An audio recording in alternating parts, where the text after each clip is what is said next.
possible de fonctionner avec eux. Ils vont donc les initier à leur secret, et à partir de là, va être reconstitué l'ordre primitif au sein même de l'ordre du Temple. C'est-à-dire, l'ordre primitif, la maçonnerie initiale, va être recréée au sein de l'ordre du Temple et va secrètement évoluer en lui.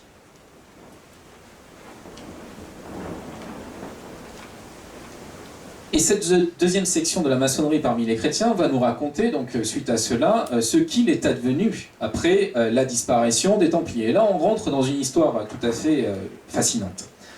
En effet, on va retrouver Jacques de Molay qui, quelques jours avant la date annoncée de son supplice, va faire venir dans la prison parisienne où il est retenu le comte de Beaujeu, qui est son neveu. Et il va, ce comte de Beaujeu, lui ordonner de descendre de nuit dans la crypte où reposent les grands maîtres de l'ordre du Temple. Dans cette crypte, il lui désigne un cercueil particulier, et sous ce cercueil, Beaujeu est chargé de trouver un écrin de cristal monté en argent.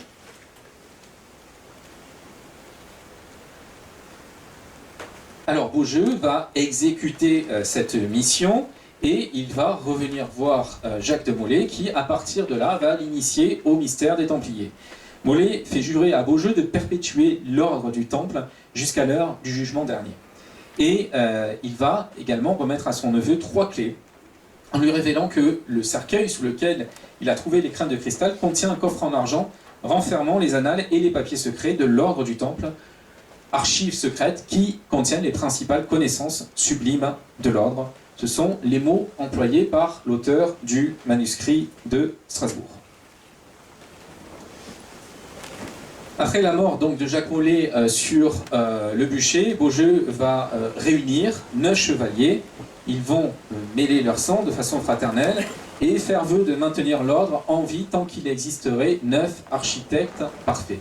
Ils vont refonder en secret l'ordre du Temple. Beaujeu va en devenir le grand maître, et afin de maintenir le secret autour de cette organisation, eh bien, ils vont créer un nouveau rituel qui est en partie emprunté aux Templiers, en partie emprunté à des usages plus anciens.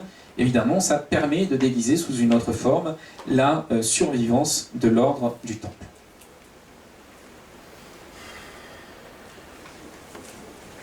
Alors, d'où vient ce texte? D'où vient cette tradition qui est au cœur du manuscrit de Strasbourg, qui date donc des années 1760?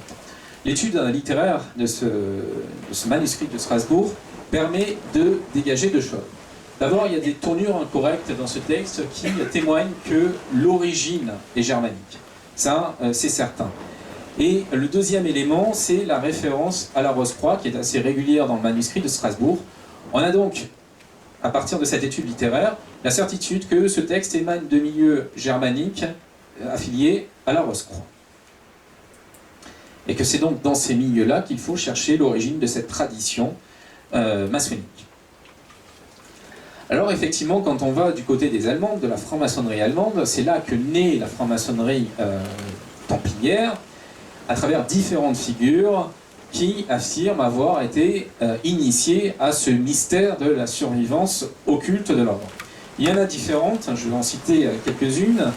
Une de ces figures, c'est le pasteur Rossa, qui explique dans son Historia Ordinis que derrière le mythe maçonnique d'Iran, qui est bien connu des maçons, eh bien, en fait, a été déguisée la dramatique mort de Jacques de Molay.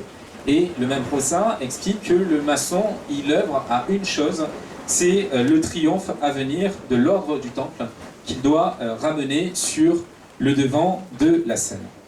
Alors il y a autre chose qui est intéressant quand on parcourt les écrits de Rossa et les rites qu'il a inspirés, c'est qu'il nous explique qu'il y a eu des dépôts templiers, des dépôts sacrés templiers, et notamment qu'à Jérusalem se trouvent des cavernes où les Templiers ont laissé le dépôt de la science ésotérique intégrale.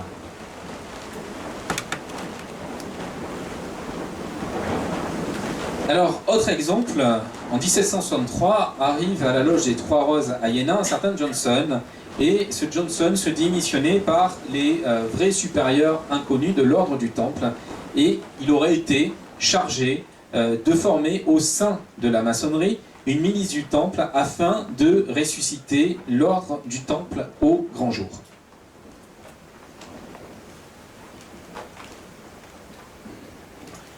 Là encore, on va retrouver cette notion de dépôt secret. Johnson promet aux futurs maçons devenus templiers par initiation de leur révéler des secrets occultes en sa possession.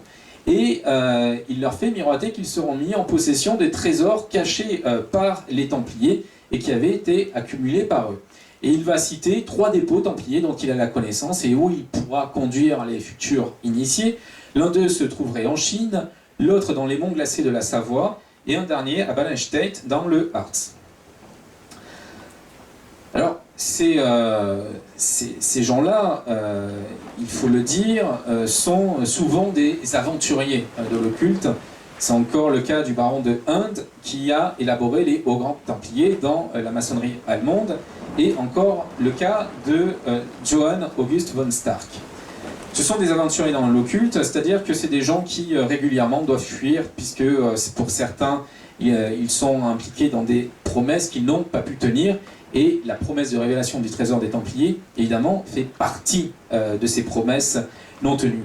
Mais en dépit de ce petit côté aventurier, ce sont des gens extrêmement instruits du fait ésotérique, qui ont une immense culture hermétique, et qui manifestement ont eu accès à certaines traditions qui étaient véhiculées dans les milieux rosicruciens, puisqu'il est certain que cette trame qu'ils ont répandue dans certaines loges franc-maçonnes allemandes, ils ne l'ont pas sortie de nulle part et qu'elle n'est pas née que de leur imagination.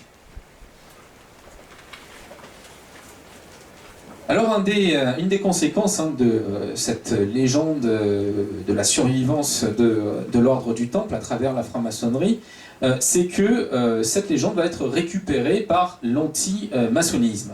Et par exemple, Cadet de Gassencourt va s'en servir contre les francs-maçons dans l'ouvrage qu'il publie en 1796 et qui s'appelle Le tombeau de Jacques de Molay, ou Histoire secrète et abrégée des initiés anciens et modernes.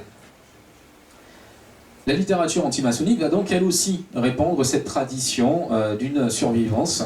Par exemple, voici ce que dit Cadet Gassencourt dans cet ouvrage à propos donc des Templiers. Leur histoire est écrite par M. Dupuis, mais ce que cet écrivain ne savait pas, c'est que ces chevaliers qui s'étaient jurés fraternité étaient convenus entre eux de signes et de paroles pour se reconnaître par toute la terre.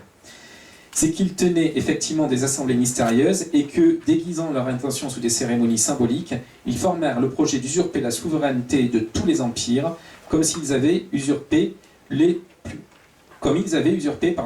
grands biens de l'Europe. Toute la littérature conspirationniste qui naît à ce moment-là va utiliser ce discours né dans les loges maçonniques pour évoquer la grande conspiration maçonnique et templière qui menace l'Europe. Le père en France de l'histoire conspirationniste, c'est Augustin Baruel avec ses mémoires pour servir à l'histoire du jacobinisme, publié à partir de 1798. Baruel présente la Révolution française comme étant non pas le fruit d'un contexte économique ou historique ou d'un système politique, non pas le fruit de révoltes qui se seraient organisées de façon anarchique, mais bien le produit calculé, préparé par des sociétés secrètes qui sont tournées depuis des décennies, dit-il, contre le roi et contre l'Église.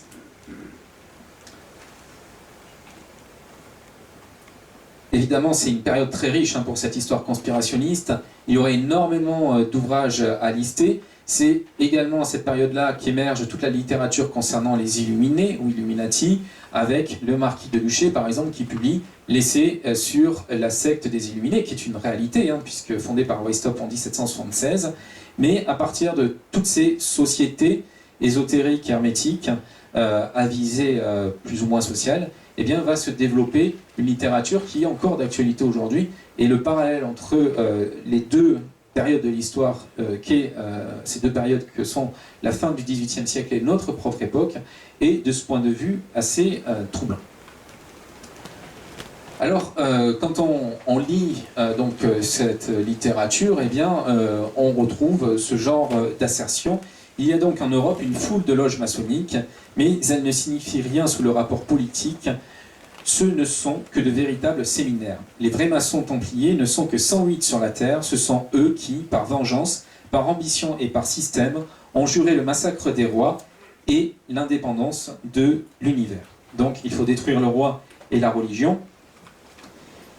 Les loges maçonniques sont présentées par cette littérature conspirationniste comme des structures servant à repérer les individus qui pourraient être utiles à l'œuvre de vengeance des Templiers. Et donc le compas et l'équerre est évidemment équivalent à la croix du Temple pour tous ces auteurs-là. Alors pour Baruel, et comme pour les autres, la Révolution française, c'est très clairement la vengeance des Templiers. Le roi de France, Philippe le Bel, a fait tomber l'ordre du Temple. Eh bien, les survivants Templiers, qui ont pris le visage de la franc-maçonnerie, ont fait tomber le roi de France. Et tous ces auteurs vont noter certaines corrélations entre les grands événements qui ponctuent la Révolution française et les lieux qui ont ponctué la fin tragique de l'ordre du Temple. Pour eux, il y a corrélation entre les deux. Et cette corrélation est la preuve que la Révolution est bien une œuvre vengeresse ourdie par les Templiers à travers les siècles. Baruel est convaincu que les francs-maçons sont bien les Templiers. Il a cette envolée qui dit bien sa conviction. Oui, ils en descendent, affirme-t-il. Oui, leurs prétentions ici ne sont plus chimériques. Ils y renonceraient, nous les presserions nous-mêmes de reconnaître leurs ancêtres, non pas dans chacun de ces chevaliers, mais dans ceux des chevaliers que leur corruption antique et leur obstination et la haine du trône et de l'autel, ajoutées au vœu de la vengeance, doit rendre plus terrible au roi et au pontife. Donc, c'est une certitude. Alors, cette certitude, il l'appuie sur les similitudes qu'il trouve entre la structure de la franc-maçonnerie et la structure de l'ordre du Temple. Baruel fait tout un tas de parallèles, j'en ai ici sélectionné quelques-uns, mais sa liste est beaucoup plus prolixe. Il note par exemple que dans les deux structures, on retrouve cette notion d'idéal fraternel. Et puis on retrouve surtout cette notion du serment, de garder le secret sur ce qu'on voit au sein de chacun de ces deux ordres. Il trouve des équivalences aussi, par exemple entre les sentinelles qui gardent les commanderies, donc qui sont postés sur le toit des commanderies templières, et puis le fameux frère terrible, qui, toujours armé d'un glaive, veille à l'entrée des loges.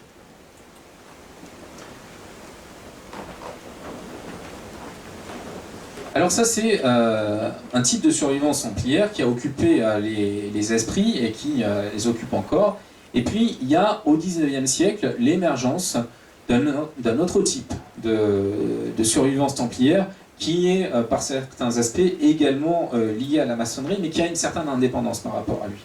Là, il s'agit de structures indépendantes de la maçonnerie qui auraient effectivement survécu à la fin officielle de l'ordre du Temple.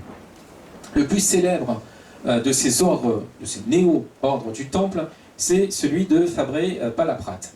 Alors, l'histoire commence avec Louis Hercule de Timoléon, qui est duc de Cossé-Brissac, qui serait le dernier grand maître secret de l'ordre occulte du Temple. En 1792, c'est un noble, il est donc menacé par la Révolution, et il va s'empresser de trouver un successeur en la personne de Radix de Chevillon. Et c'est au sein donc de cet ordre qui aurait survécu à travers ce Radix de Chevillon qu'on trouve ce qu'on appelle la charte de l'Arménius. C'est un document qui est considéré aujourd'hui par les historiens comme un faux, qui au XIXe siècle était considéré par un certain nombre d'autorités intellectuelles comme un vrai, parce que l'imitation effectivement est très bien faite. Il est censé, ce texte, dater de 1324 et émaner directement de l'Arménius, qui serait le successeur, le premier successeur occulte de Jacques de Molay. Et c'est évidemment par rapport à ce l'Arménius que le document a été titré Charte de l'Arménius.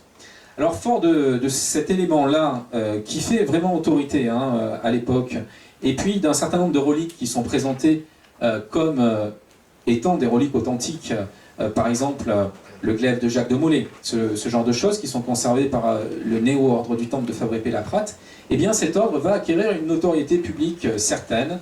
Il va célébrer des cérémonies dans certaines églises parisiennes, par exemple l'église Saint-Paul de la rue Saint-Antoine à Paris, Le 18 mars 1808, un service funèbre à la mémoire de Jacques de Molay est célébré par cet ordre du Temple de Favré-Pelleprat.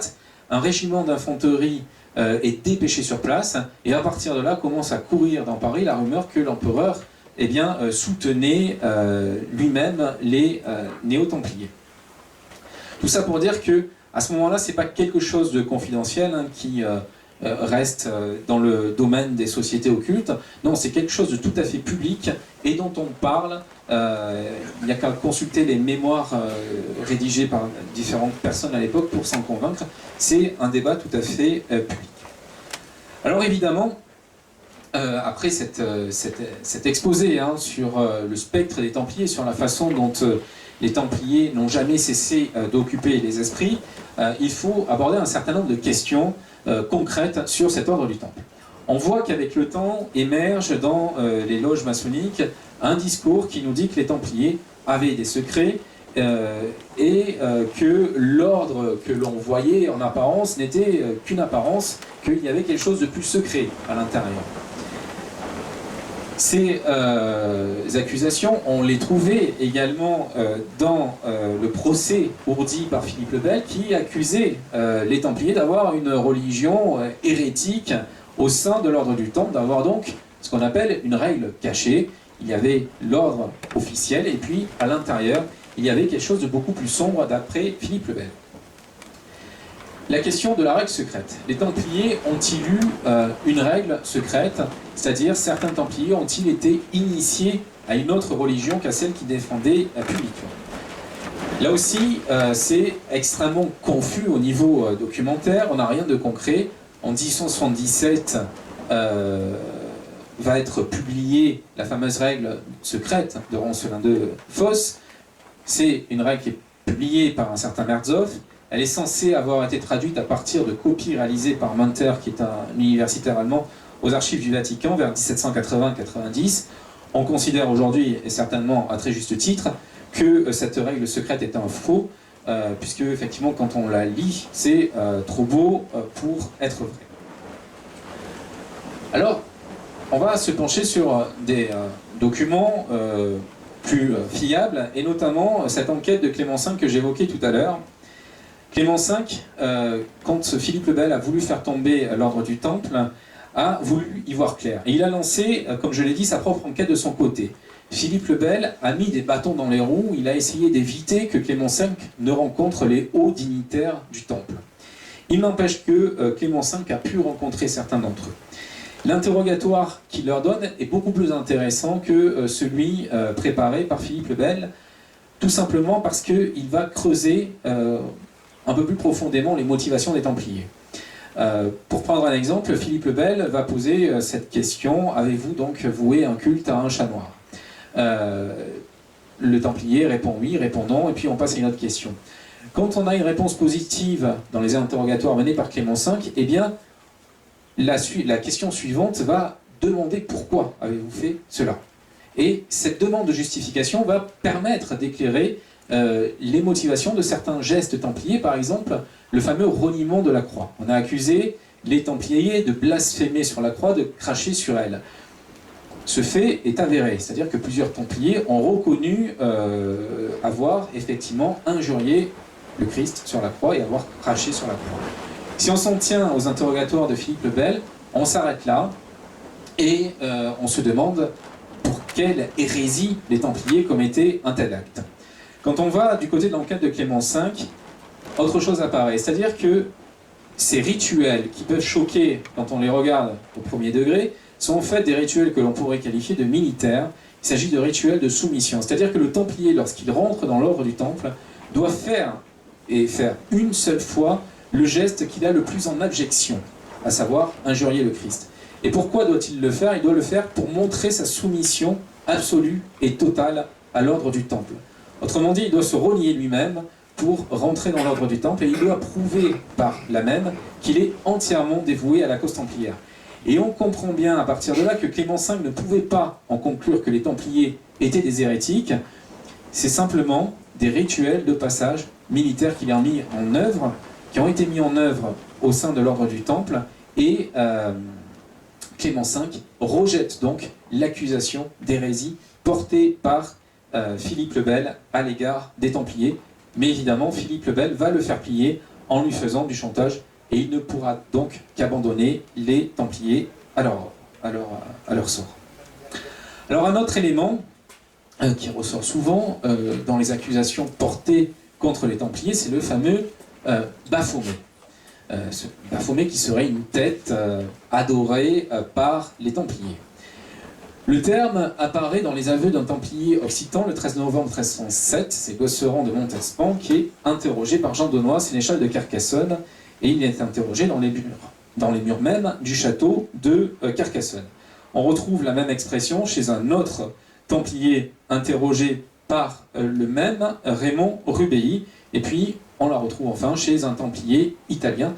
Tous emploient le terme d'idole baphométique. On a beaucoup glosé sur cette idée de Baphomet. Quand on regarde les textes occitans de l'époque, on se rend compte que Baphomet est un terme employé pour désigner Mahomet.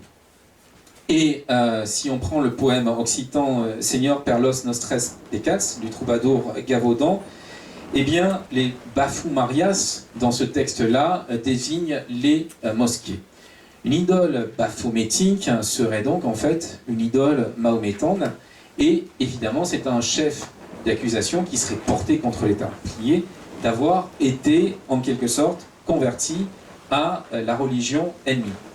Alors c'est certainement une accusation fallacieuse, et on voit bien qu'il y a des contradictions aussi quand on parle d'idole mahométane, quand on sait le regard que le culte musulman a sur l'image. Autre accusation portée par le roi de France, c'est l'adoration des chats que j'ai évoquée. Voici ce qu'on lit par exemple, là j'ai tiré la citation d'une histoire de la magie en France. En Languedoc, 3 commandeurs templiers mis à la torture, moyen infaillible de connaître la vérité, note ironiquement l'auteur, avouèrent qu'ils avaient assisté à plusieurs chapitres de l'ordre, que dans un de ces chapitres, tenu à Montpellier, et de nuit, suivant l'usage, on avait exposé une tête. Donc, on revient sur le fameux Baphomet. Qu'aussitôt le diable était apparu sous la figure d'un chat, qu'on avait adoré ce chat, qui parlait avec bonté aux uns et aux autres, qu'ensuite plusieurs démons étaient venus sous des formes de femmes, et que chaque frère avait eu la sienne.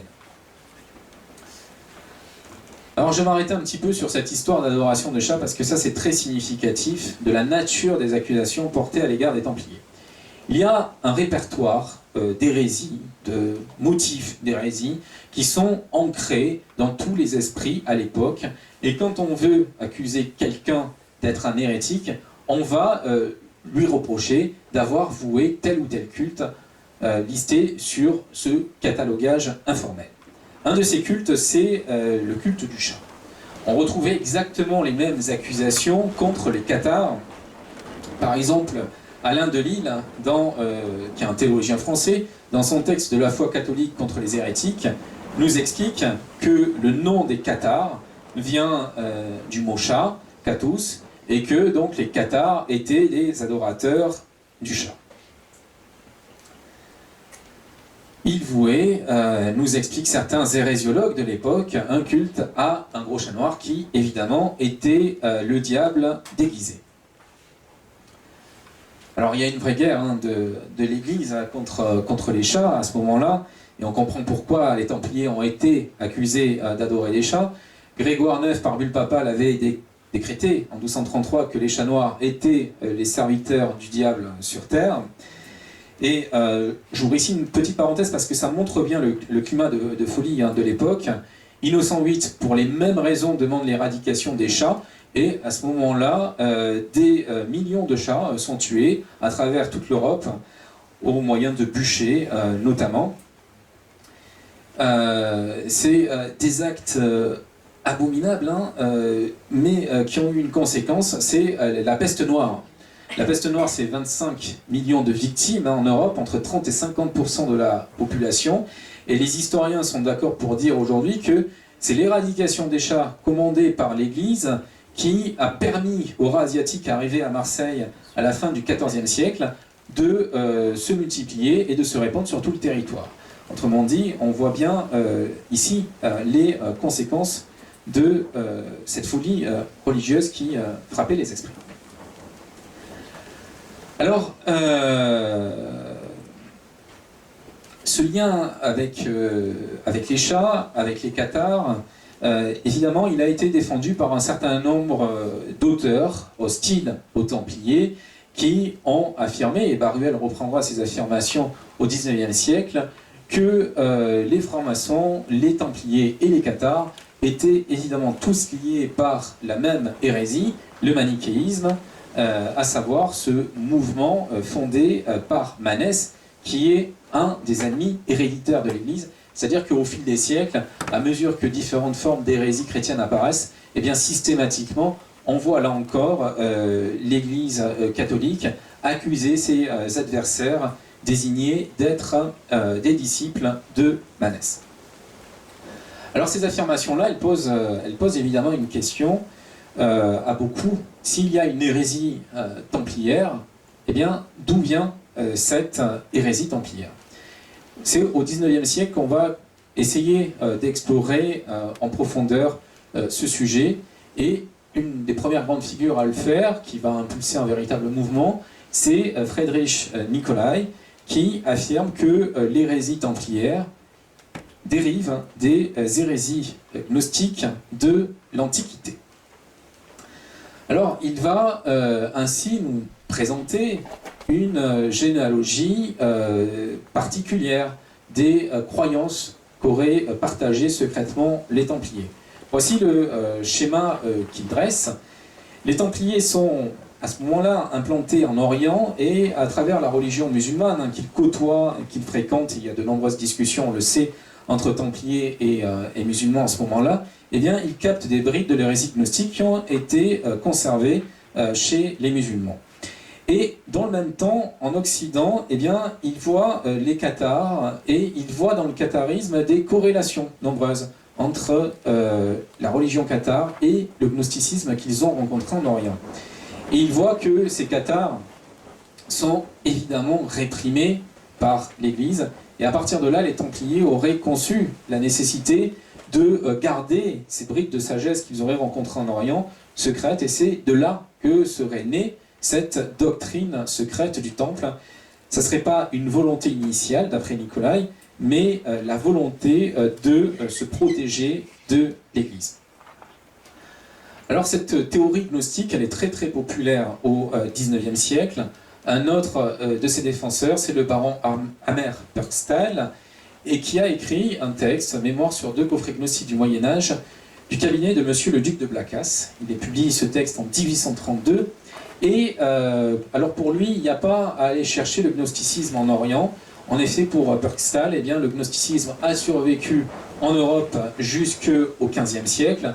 Il en veut pour preuve, mais c'est une interprétation que l'on sait aujourd'hui complètement erronée, la décoration de certaines églises où on trouve des figures tout à fait étonnantes qui, pour Purgstall et pour d'autres de ses contemporains, sont nécessairement d'origine hérétique et gnostique. On sait aujourd'hui, même si elles nous surprennent, qu'elles sont tout à fait dans l'iconographie du temps.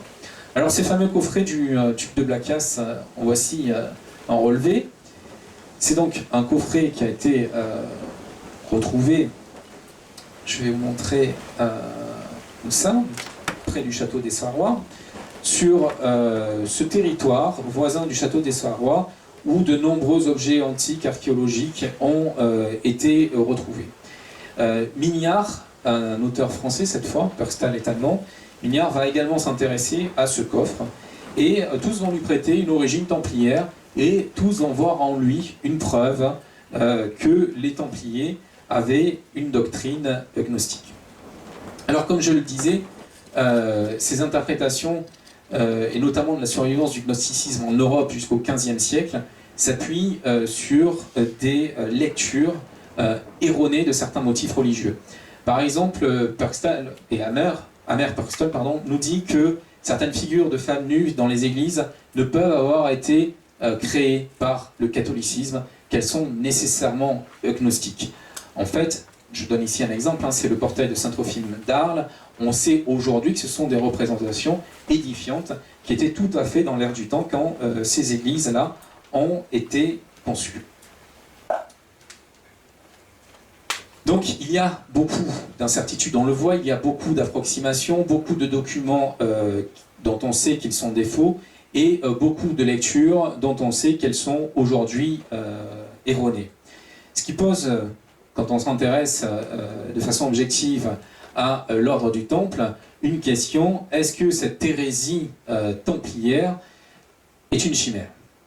Pourquoi la question se pose? Tout simplement parce qu'on voit d'un côté des accusations d'hérésie présentées par le roi de France, qui sont des accusations politiques dans un but bien précis, détruire l'ordre du Temple, et de l'autre, on voit un certain nombre de mouvements ésotériques fournir de fausses preuves, comme la règle de Roncelin de Fos, de cette hérésie templière.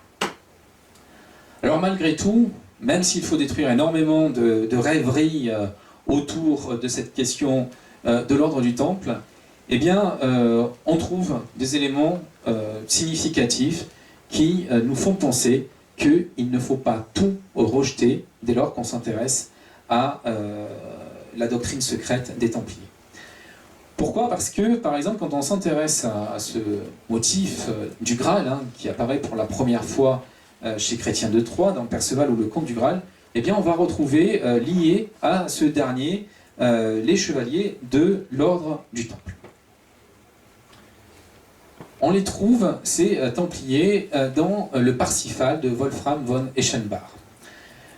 Il vient après Chrétien de Troyes, il en fait d'ailleurs une certaine critique, Eschenbach de Chrétien de Troyes, et il se donne pour source un autre poète, sur l'identité duquel on a beaucoup discuté, un certain Quixote qui vivait en Provence. Le Graal est différent que dans la version de Chrétien de Troyes. C'est plus la coupe de la Seine où a été recueilli le sang du Christ, mais c'est une pierre au pouvoir mystique. Les choses très intéressantes quand on s'attarde sur la question templière, c'est que selon cette version de la quête du Graal, eh bien, les Templiers sont chargés de la protection du Graal. Donc, ils jouent dans ce texte-là un rôle fondamental dans la conservation d'une relique sacrée. Ce fait a été noté par de nombreux auteurs au XIXe siècle, et pour eux, il y a une origine ésotérique à ce Parsifal d'Eschenbach. Les romans du Saint Graal et de la Table Ronde furent au XIVe siècle expressément interdits par la cour de Rome, en même temps que l'ordre des Templiers était aboli et supprimé. Note par exemple Louis Molon dans les origines littéraires de la France.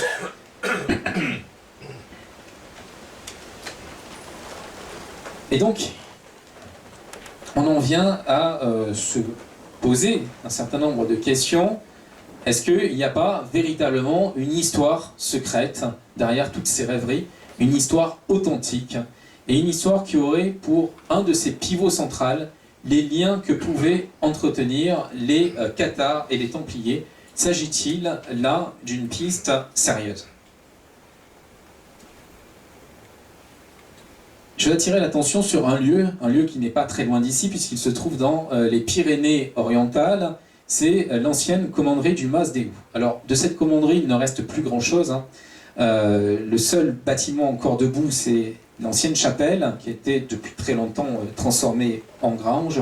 Tout le reste autour, il ne reste que quelques murs. Le domaine avait été considérablement agrandi, rebâti. Il a été entièrement détruit durant la Seconde Guerre mondiale, puisque les Allemands s'étaient installés avec un stock d'armes qui a fini par exploser et qui a à peu près tout détruit autour. Donc cette chapelle est isolée au milieu d'un champ de ruines, mais on a heureusement conservé des archives qui nous racontent l'histoire de ce lieu. Or, l'histoire de ce lieu montre un certain nombre de liens factuels entre les cathares et les Templiers. Des familles cathares ont fait des donations importantes aux Templiers du Masdéou. Et certains membres de ces familles cathares se sont même retirés au Masdéou. C'est le cas de Ponce II de Vernay, par exemple, qui se retire au Masdéou et qui meurt en 1223. Alors, pourquoi c'est intéressant? Parce que, évidemment, cette connivence n'a pas plu à l'époque, et que les dominicains, qui appartiennent à un ordre qui a été créé pour combattre le catharisme, vont s'intéresser à ces cathares qui se retirent au Masdéou. Pierre de Cadireta et Bernard de Bach, qui sont deux dominicains, vont s'attarder sur le cas de Ponce II de Verney et ils vont lui faire un procès pour catharisme, procès post-mortem, qui, selon l'usage de l'époque, va aboutir au fait que les restes enterrés au Masdéou vont être déterrés et brûlés en 1263. On a un autre exemple avec Arnaud de Mudagon, qui est un autre cathare proche des Templiers du Masdéou, qui va connaître exactement le même sort. Il meurt au Masdéou, est enterré au Masdéou, il subit un procès post-mortem en hérésie et ses restes sont déterrés. Alors comment expliquer cela? Est-ce qu'il faut évoquer la tolérance templière? Je l'ai dit tout à l'heure, les Templiers, lorsqu'ils ont été basés en Orient, ont été proches des musulmans. Certains d'entre eux, comme l'émir de Chézar, Oussama ibn Moukir, se disaient être l'ami des Templiers. Et il y a, concernant cet émir, une anecdote qui est tout à fait significative de la façon dont des liens avaient pu se tisser sur cette terre-là entre Templiers et musulmans.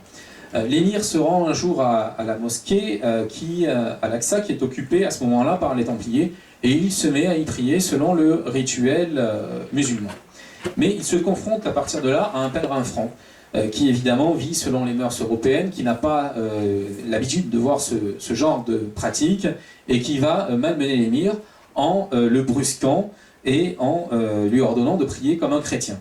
Les Templiers qui se trouvent là vont prendre la défense de l'émir, puis ils vont le laisser, le pèlerin franc va revenir à la charge, à nouveau malmener l'émir, les Templiers vont revenir et à nouveau prendre la défense de l'émir. Donc ça montre bien que ces gens-là, au contact d'une autre culture, d'une autre religion, avaient une vue qui était beaucoup plus tolérante que les chrétiens qui n'avaient jamais connu que le monde chrétien européen. Et évidemment, cette tolérance-là pourrait expliquer le fait qu'ils aient admis au Masdéou des cathares chez eux et qu'ils ne les aient pas repoussés.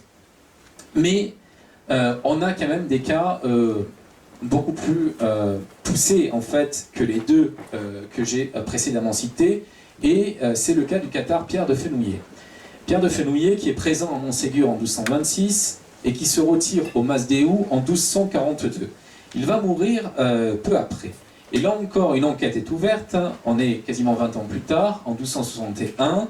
Ponce du Plouget ouvre une nouvelle fois un procès en catharisme à son encontre, et ce procès va révéler plusieurs choses tout à fait troublantes, notamment que c'est au sein même du Masdéou que Pierre de Fenouillet a embrassé complètement la religion cathare, c'est-à-dire qu'il a certainement reçu le consolament au sein même de la commanderie templière du Masdéou.